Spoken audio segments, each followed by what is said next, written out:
গো আমাকে তাড়াইয়া দিয়েন না।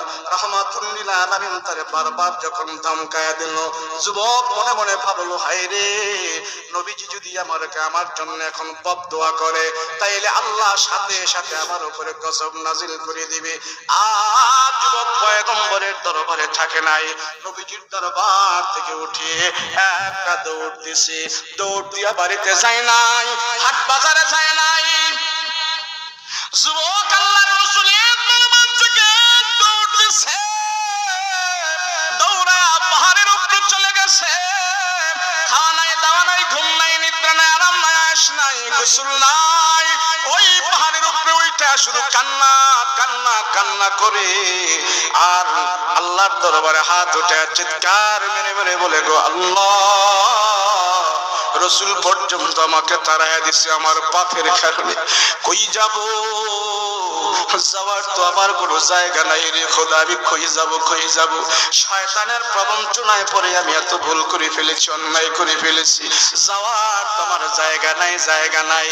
এইভাবে কান্না করতে করতে বিনাইয়া করে আল্লাহর দরবারে কান্না করে।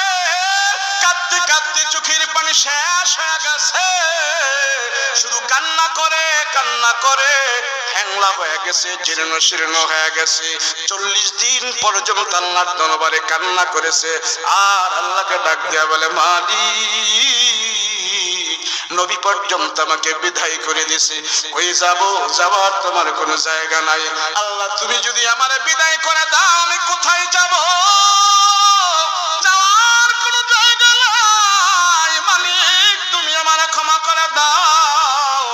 এইভাবে বিনাইয়া করে যখন 40 দিন পর্যন্ত কান্না করেছে, মুফাসসিরিন কেরাম লেখেন 41 দিনের মাথায় যায় আল্লাহ তাআলা জিবরাইল আমিনকে কোরআনের একটা আয়াত দিয়ে নবীর কাছে আগমন করিয়ে বলতেছে, ইয়া রাসূলুল্লাহ, ইয়া হাবিবাল্লাহ, আসসালাতু ওয়াসসালামু আলাইকা ইয়া রাসূলুল্লাহ। ও পয়গম্বর, এই তো আপনার কাছে কিছুদিন আগে একটা জিনাকার যুবক ছিল গো রাসূল, তার খবর আপনার কাছে আসেনি? নবী বলে, না, তারে আমি তাড়াইয়া দিছি, আমার দরবারে জায়গা দেই নাই। সবচেয়ে বড় পাপী, সবচেয়ে বড় পাপিষ্ঠ, সেই জন্য তারে আমি বিদায় করে দিয়েছি, আমার কাছে জায়গা দেই নাই। জিবরাইল আমিন সেদিন আমার নবীকে 3টা প্রশ্ন করেছিলেন, ইয়া রাসূলুল্লাহ, ইয়া হাবিবাল্লাহ, ওগো রহমতের নবী,